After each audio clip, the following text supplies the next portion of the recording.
1학년 2학기 통합교과 겨울 1단원. 여기는 우리나라. 우리나라를 소개합니다. 1학년 친구들 안녕하세요.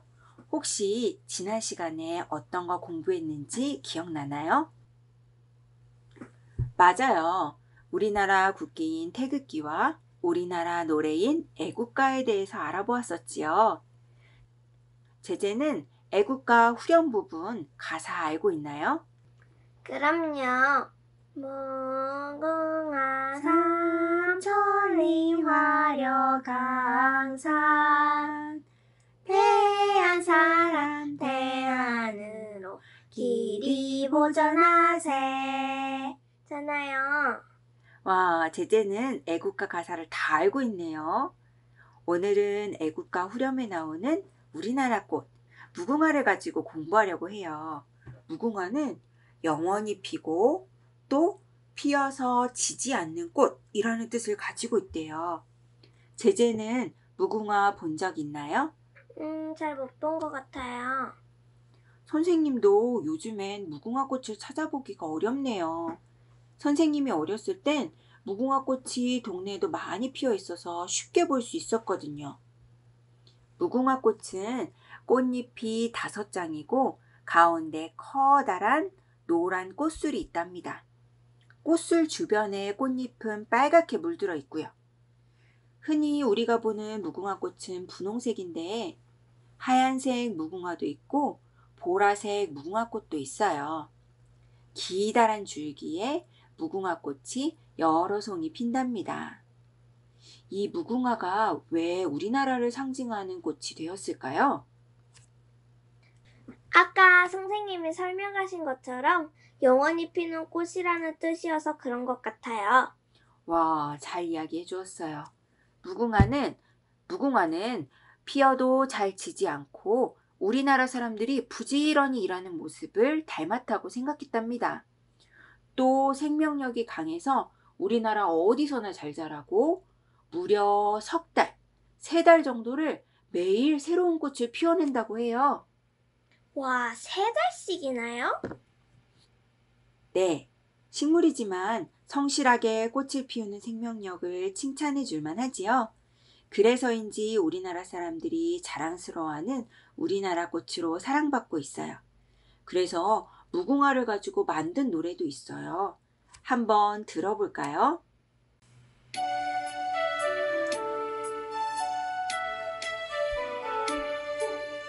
무궁화 무궁화 우리나라 꽃 삼천리 강산의 우리나라 꽃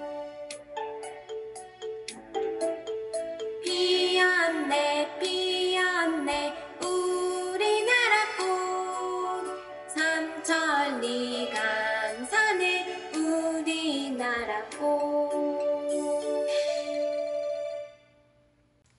저도 이 노래 들어본 적이 있어요. 선생님도 어렸을 때 많이 불러본 노래예요.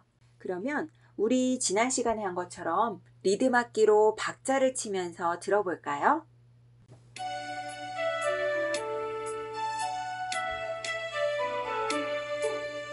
무궁화 무궁화 우리나라 꽃 삼천리 강산의 우리나라 꽃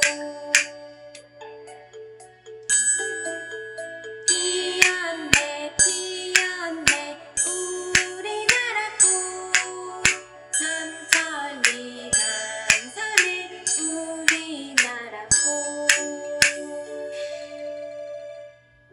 무궁화는 우리나라를 대표하는 꽃이라 무궁화 모양을 이용한 상징들도 많이 사용되고 있답니다. 우리나라를 대표하는 나라 문장, 그러니까 무늬에도 무궁화 꽃과 태극 무늬를 찾을 수 있고 국민들을 위해 꼭 필요한 법을 만드는 국회의 상징에도 무궁화 모양이 사용되었어요. 아, 지난번 아빠 엄마랑 청와대 관람을 간 적이 있는데 거기서도 금색 무궁화 모양을 본 적이 있어요. 맞아요. 우리 친구들도 뉴스에 대통령이 일하는 모습이 나오면 얼른 무궁화 모양이 어디 있나 찾아보세요. 대통령이 일하는 책상 뒤편 그 벽에 예쁜 무궁화를 찾을 수 있을 거예요. 무궁화 모양이 어디에 사용되는지 찾아보면 1학년 친구들도 이게 무궁화 모양이었구나 금방 이해하게 될 거예요. 선생님 이야기를 들어보니 이제 길을 가다가 무궁화 꽃을 발견하게 되면 조금 다르게 보일 것 같지 않나요? 무궁화의 뜻을 다시 한번 기억하면서 색점토로 예쁜 무궁화를 만들어 보는 것도 좋을 것 같다는 생각이 드네요. 우리 친구들과 함께 우리나라의 옷, 음식, 노래, 집, 태극기와 애국가, 무궁화에 대해서 알아보았는데 이것들 말고도 우리나라에는 자랑할 만한 훌륭한 문화유산들이 많이 있답니다. 우리나라를 빛낸 사람들도 많고요. 우리 친구들이 어떤 문화유산이나 위인들을 알고 있는지 궁금해요.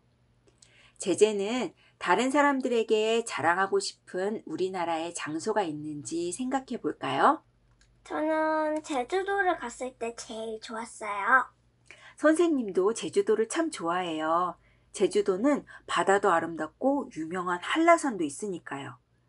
바다, 산, 오름, 동굴 같은 다양한 자연환경을 가지고 있고 누가 보기에도 아름다운 모습들을 간직하고 있는 것 같아서요. 그러면 우리나라 문화유산 중에 자랑할 만한 것은 무엇이 있을까요? 조금 많은데 한글을 자랑하고 싶어요.